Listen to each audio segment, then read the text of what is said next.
ভাই এইমাত্র ভয়াবহ ভূমিকম্প হলো। আমার এই সময় কথা বলতে পারছি আমি 10টা 42 বাংলাদেশ সময়, ঠিক 10টা 39 কি 40 এই সময় অন্তত 1 মিনিট ধরে যেই ধরনের ঝাঁকুনি।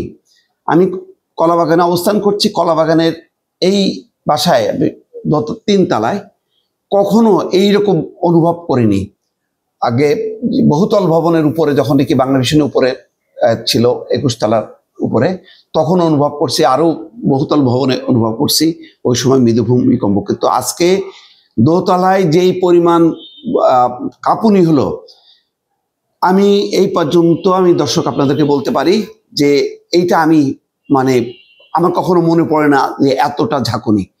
বিভিন্ন টেলিভিশন স্ক্রল ইতিমধ্যে দেওয়া শুরু করছে যে ভয়াবহ ভূমিকম্প।